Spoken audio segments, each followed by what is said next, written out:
Oui, en Océanie, où il y a plusieurs cultures qu'on peut découvrir. C'est assez rare en France de consacrer autant de temps à une aussi grande exposition. Je crois même que c'est la première fois depuis des dizaines d'années d'ailleurs. Oui, c'est vrai que ça n'était pas arrivé depuis fort longtemps. Évidemment, ça se passe au musée du Quai Branly Jacques Chirac, qui consacre à Paris la référence en art lointain. Alors l'Océanie, pour bien comprendre, le Pacifique quand même, regardez, on vous a fait une petite carte, ça concerne quasiment la moitié du globe. Donc ce qu'on va voir dans l'exposition, ça vient d'un peu tous ces pays-là. Donc on ne peut pas dire ça vient de tel ou tel pays, la Polynésie, parce que l'Océanie, évidemment, c'est très très vaste. Mais on voit que ces cultures communiquent, ont toujours finalement communiqué. Il y a des influences, malgré tout, ils sont allés chez les uns, chez les autres en bateau. Et c'était des voyageurs, hein. C'était des voyageurs, évidemment. Envahisseurs et envahis. Et la plus vieille œuvre qu'on va pouvoir voir dans l'expo date du XIVe siècle.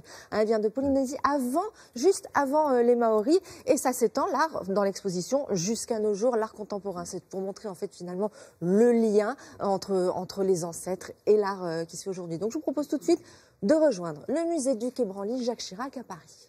Bora, bora, bora, bora,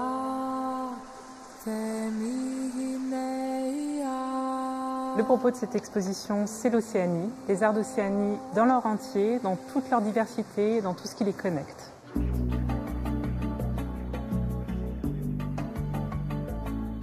Nous avons essayé de guider le visiteur grâce à un parcours qui reprend un petit peu l'expérience des gens du Pacifique depuis les voyages de peuplement et l'arrivée sur les îles, le fait de faire société, le fait de créer des cultes, développer des arts cérémoniels spécifiques.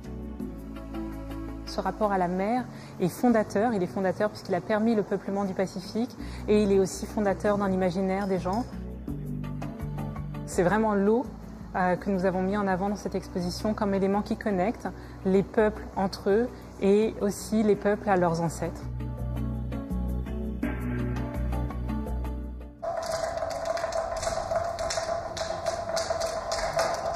Nous sommes dans un espace qui est dédié en grande partie aux croyances. Ici, nous sommes dans une section qui se consacre essentiellement au culte des ancêtres et des divinités.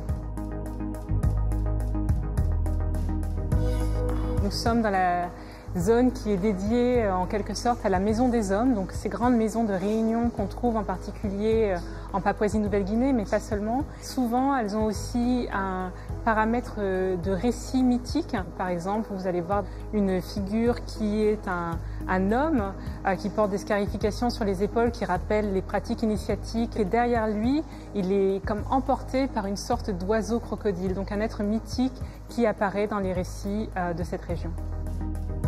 Même s'il y a eu l'importation de la chrétienté, on trouve toujours dans le Pacifique un immense respect pour ces croyances d'autrefois et pour les figures ancestrales. De part et d'autre du Pacifique, au gré d'une diversité incroyable, il y a des traditions que l'on retrouve, il y a une dimension esthétique et performative à la guerre que nous avons essayé de mettre en avant.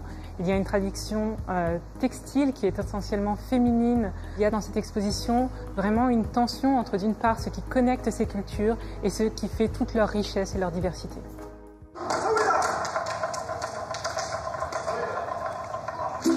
Depuis les périodes historiques jusqu'aux arts contemporains, on a en permanence un jeu d'innovation, de renouvellement des formes, de renouvellement des matériaux qui est tout à fait caractéristique des arts du Pacifique. Tatouage. Mais oui, tatouage, comme dit Frédéric, effectivement. Oui, parce que beaucoup d'art contemporain, d'expression contemporaine. Oui, exactement. C'est ça qui est intéressant dans l'exposition, c'est que c'est pas une exposition avec, on va dire, des vieilleries entre guillemets. Oui, c'est vraiment, dans les caves, voilà, c'est vraiment la création aussi contemporaine qui est représentée. Les artistes sont venus. Il y a 10% à peu près dans l'exposition qui proviennent des fonds du musée, mais tout le reste, ce sont des prêts qui viennent des musées du monde entier. Voilà. Et des îles. Et des îles en question, voilà, des artistes contemporains qui ont prêté pour l'occasion leurs œuvres. Jusqu'au 7 juillet. Ça a commencé hier, c'est tout frais. C'est génial. Merci.